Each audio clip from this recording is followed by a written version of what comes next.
Olá! Antes de mais nada, eu gostaria de convidar vocês a ficarem até o final desse vídeo.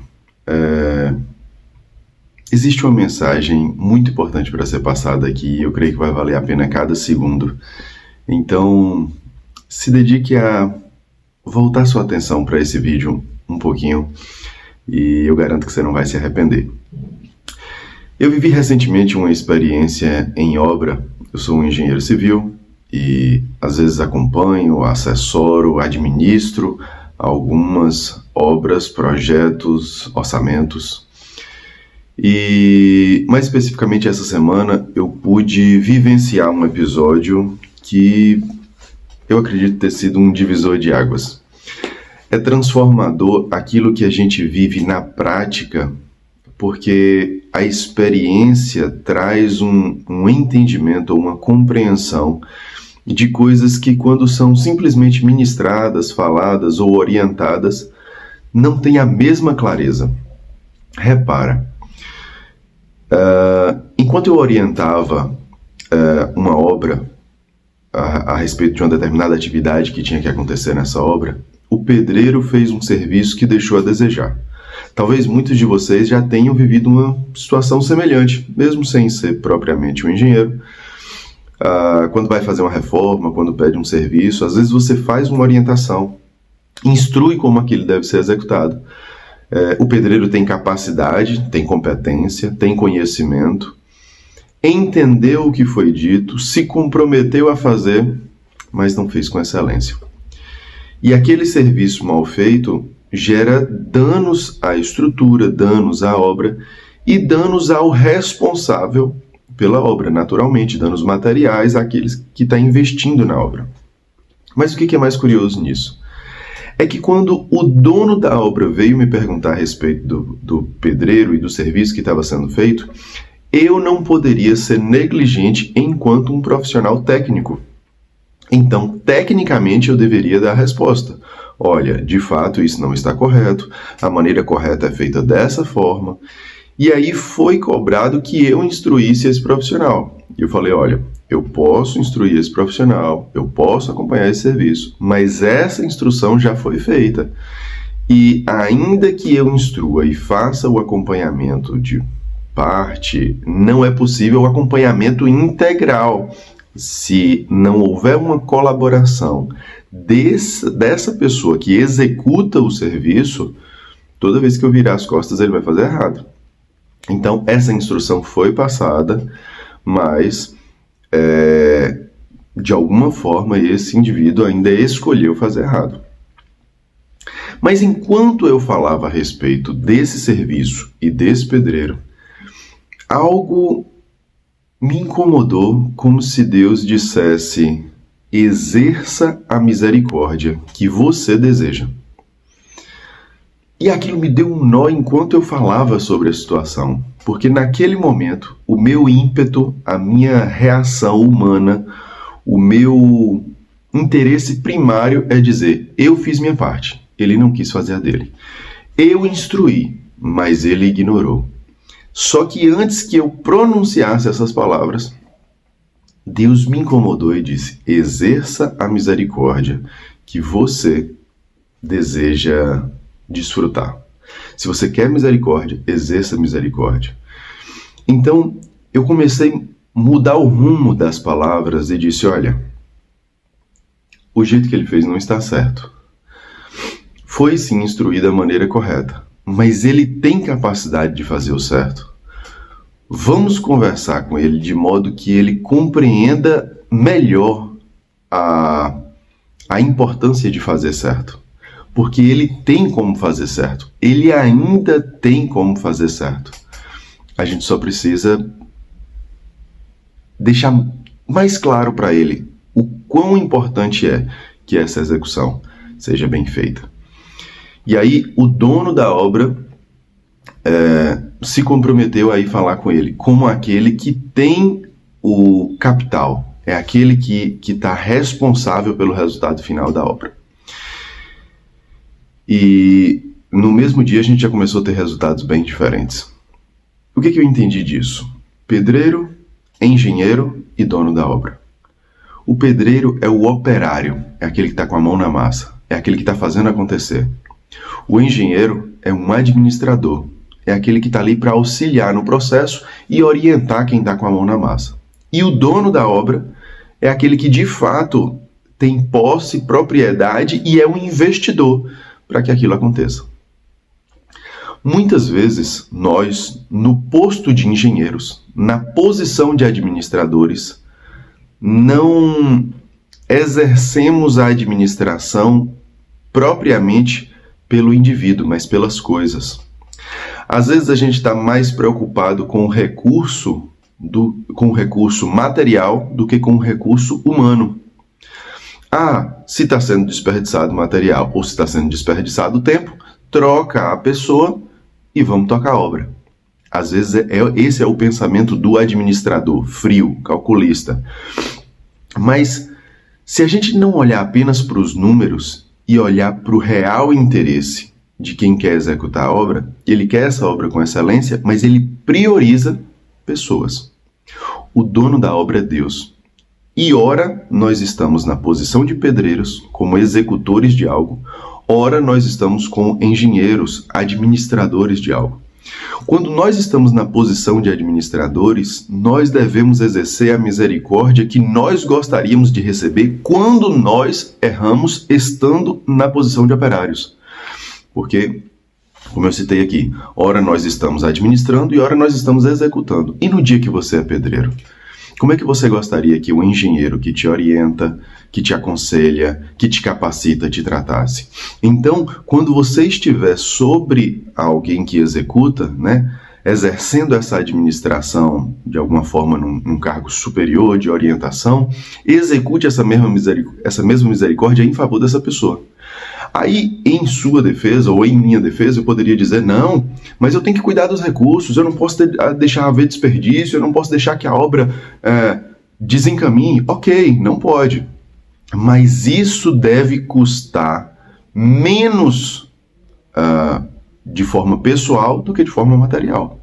Se eu não quero perder o recurso material, muito menos eu devo querer perder o recurso humano. E aí eu entendi que o Senhor da obra é Deus. É Deus que manda o recurso. Então, ainda que eu não queira desperdiçar os recursos que Deus me deu, eu não posso perder as pessoas que Deus me deu. Quando eu entendo isso, toda maneira de me portar, toda maneira de falar deve mudar.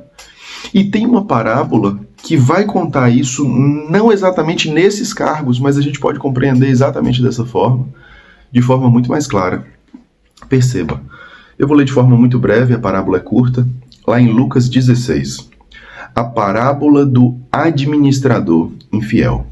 Havia um homem rico cujo administrador foi acusado de desperdiçar seus bens. Aqui quem desperdiçava era o próprio administrador. Então, chamando-lhe, disse, que é isso que eu ouço de ti? Presta contas da tua administração, porque já não poderás ser meu administrador. O administrador disse consigo, agora que farei? Meu senhor me tira o emprego. Cavar eu não posso. Mendigar tenho vergonha. Eu sei o que hei de fazer, para quando for demitido da administração, me recebam em suas casas. Chamando para si um dos devedores do senhor, disse ao primeiro, quanto deves a meu senhor? Ele respondeu, 100 potes de azeite. Disse, toma tua conta, assentando-se depressa, escreve 50. Ou seja, devia 100, corrigiu lá para 50, diminuiu a dívida daquele senhor, daquele devedor. Disse depois a outro, quanto tu deves? Ele respondeu, 100 coros de trigo. Disse-lhe, toma tua conta e escreve 80. Louvou aquele senhor, o injusto administrador, por haver procedido astutamente. Vou ler de novo. Louvou aquele senhor, ou seja, aquele senhor louvou, ele ficou feliz, ele vibrou, ele comemorou. Aquele senhor, o dono que, entre aspas, aqui estava, entre aspas, elevando prejuízo, ele ainda louvou aquele injusto administrador por haver procedido astutamente. porque os filhos desse mundo são mais astutos que a geração dos filhos da luz. Quem falou isso foi o próprio Cristo. Essa parábola está sendo dita, falada por Jesus. Eu vos digo, ganhai amigos com as riquezas da injustiça, para que quando estas vos faltarem, vos recebam nas moradas eternas. Quem é fiel no mínimo, também é fiel no muito, e quem é injusto no mínimo, também é injusto no muito. O que Cristo está dizendo aqui? E eu não conseguia entender essa parábola plenamente, porque como é que Jesus pode estar ensinando que o cara que administrou mal e que deu prejuízo ao seu Senhor, como é que esse cara foi louvado, foi ovacionado? Ele está fazendo uma coisa errada. Mas repare na intenção dele. Quando ele entendeu que ele seria demitido, ele não queria causar nenhum dano ao seu Senhor. Mas falou, já que eu estou na rua agora e eu não tenho o que fazer, eu vou causar o bem ao máximo de pessoas possível. Ele não estava olhando para o material, ele estava olhando, ainda que para si, ele estava olhando para a riqueza humana, ele estava investindo em pessoas. Quanto é que você deve, meu amigo? Agora você deve menos. E você deve quanto? Vai dever menos agora. Então eu vou liberar favor com um recurso que não é meu. Eu vou perdoar a dívida com um dinheiro que não é meu. Mas isso é um absurdo. Aí mais à frente vai fazer ainda mais sentido. Jesus segue explicando nos 3 últimos versículos dessa parábola. Se nas riquezas injustas não fostes fiéis, quem vos confiará as verdadeiras riquezas? Tem outras traduções que vão dizer, se vocês não forem dignos de confiança em lidar com as riquezas desse mundo ímpio, quem lhes confiará as verdadeiras riquezas? Se nós não formos dignos de confiança em administrar aquilo que nem é nosso, foi Deus que nos deu. A obra é de Deus. O que Deus faz ou deixa de fazer, os recursos que Deus tem é infinito. Deus não está fazendo questão desse ou daquele recurso destinado para aqui ou para lá, não. É com que finalidade a gente tem manuseado ou tem administrado ou tem gerido os recursos que Deus nos dá. E recursos não é só moeda. Recursos é tempo, é saúde, é disposição, é o acordar, é o respirar. O que eu tenho feito com o meu fôlego de vida? O que eu tenho feito com o meu suor? O que eu tenho feito com a minha energia? O que eu tenho feito com a minha juventude? A maneira que eu administro essas coisas são voltadas para quê? E a conclusão vai fazer ainda mais sentido. E se no que é dos outros não fostes fiéis, quem vos dará o que é vosso? Quer dizer, se enquanto eu administro uma obra que é de outra pessoa, eu não for misericordioso, eu não me importar mais com quem serve do que com o material, com a posse, se eu não conseguir ser fiel às pessoas, a riqueza humana, se eu não conseguir valorizar o valor pessoal, o valor gente acima do material, se eu não for fiel nisso, quando a obra é de outro, que o prejuízo quem está levando é outro, que a conta quem está pagando é outro, quando é que eu vou ter minha própria obra? Se eu não consigo entender que as pessoas valem mais do que as coisas, enquanto eu administro as coisas dos outros, quando é que eu vou ter minhas coisas? E aqui a gente conclui no versículo 13. Ninguém pode servir a 2 senhores. Ou há de aborrecer um e amar o outro, ou há de se chegar a um e desprezar o outro. Não podeis servir a Deus e às riquezas. A gente simplesmente não pode servir aos bens materiais e servir ao que Deus quer para nós. Porque o Senhor da obra, aquele que pode até estar levando, entre aspas, prejuízo material, ele louva quando alguém que, sendo injusto e sendo falho enquanto administrador, preza pelos recursos humanos. É muito mais importante, mais valioso, mais precioso eu exercer misericórdia do que eu pagar uma conta ou repor um material, suprir um prejuízo qualquer que seja. O Senhor da obra, Deus, ele louva muito mais quando nós valorizamos as pessoas, mais do que as coisas. E se todos nós somos meros administradores da obra de Deus, a gente não deveria estar tão se importando com os recursos, com os prejuízos, com os valores, com o destino de aplicações de coisas imateriais. Mas o que esses recursos estão fazendo em direção ou contra pessoas, contra almas, contra vidas. Que a gente possa meditar nessa palavra. Eu creio que não há um só de nós que não seja alcançado por essa palavra. Será que a gente tem feito o melhor enquanto operário? Será que quando a gente está na posição de pedreiro, né, de quem está com a mão na massa, quando a gente está executando uma obra, será que a gente tem sido caprichoso? Será que a gente tem dado o nosso melhor? Mas mais do que isso, quando a gente sobe um pouquinho de nível, quando Deus nos confia um pouco mais, quando Deus nos dá algo para administrar, a gente está mais preocupado com os recursos, com os valores ou com as pessoas que Deus nos confia para administrar? Que a gente possa ter sabedoria sobre isso e entender definitivamente, como a fala do próprio Cristo, não é possível servir a dois senhores.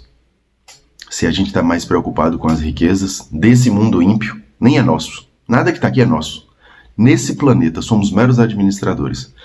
Mas se a gente está preocupado com as riquezas desse mundo ímpio e a gente é infiel a Deus, que é o Senhor da obra, que é o dono dessa coisa toda, se a gente não consegue ser fiel a Ele, ao que Ele quer e ao que Ele valoriza, nas riquezas desse mundo ímpio, quem nos confiará as verdadeiras riquezas?